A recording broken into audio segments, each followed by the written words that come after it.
সারা বাংলাদেশে তেল নাই, এটাই আমরা শুনতেছি। হ্যাঁ, তো গতকাল থেকে আমার বাইকেও তেল নাই। আজকে গেছিলাম মিরপুরের দিকে যে তেল ভরবো, এই কারণে 2-3টা পাম্প ঘোরাঘুরি করে একটা পাম্পে আসলাম। আসার পরে দেখলাম যে ওই পাম্পে তেল দিতেছে, কিন্তু সিরিয়াল মোটামুটি মাসাল্লাহ 1/2 কিলোমিটার।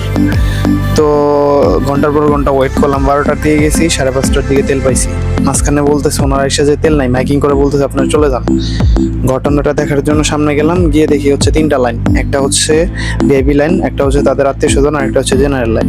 তো ভিআইপি লাইনে যারা আছে তারা সবাই তেল পাইতেছে ইজিলি, জেনারেল লাইন বন্ধ আছে। তারপরে রিকোয়েস্ট করলাম, কথাবার্তা বলার পরে ওনার জেনারেল লাইন খুলে দিছে, বলতেছে 300 টাকার তেল দিবে, এর উপরে দিবে না। আর পাশে আরেকটা লাইন আছিল ওনাদের আত্মীয় স্বজনের লাইন। আত্মীয় স্বজনের লাইন কারা? যারা ওই যে নেতা খেতা ভাই ব্রাদার, যাগো ছোট ভাই আছে, ওনারা তেল নিয়ে যাইতেছে। আমরা কি রোদের মধ্যে দাঁড়ায় আছি সারাদিন। অবস্থা দেখে বুঝতেই পারতেছেন যে বাইক ধাক্কা অবস্থা খারাপ হয়ে গেছে পুরো একদম। পুরো কথাই বলতে পারতেছি না, খাওয়া দাওয়া তো নাই। সারাদিন সকাল 12টা থেকে তেলের জন্য ওয়েট করতেছি, সিরিয়াল আর সিরিয়াল। এদিকে ইমরানের অবস্থা পুরো বাজে অবস্থা হয়ে গেছে, অসুস্থ হয়ে গেছে আসলে আমার সাথে যায়।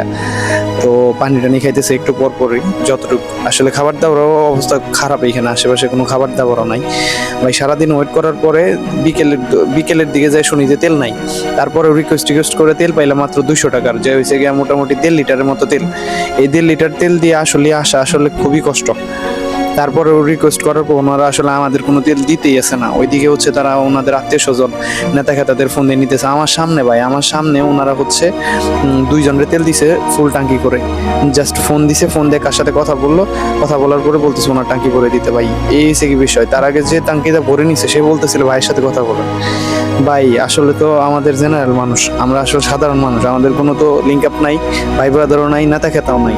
আমরা তো আসলে ওইরকম পরিবেশে বড় হয় নাই ভাই। বিষয় হয়েছে কি, এখন মানবিকতার দিক থেকে হইলে পরে আমাদের উচিত যে সবার সমতা বজায় রাখা। আসলে ভিআইপির নাম করে গাড়ির পর গাড়ি ভরে নিয়ে যেতেছে মানুষ তেল, এইদিকে আমরা কোনো তেল পাইতেছি না। বিষয়টা আসলে খারাপ লাগার মতো।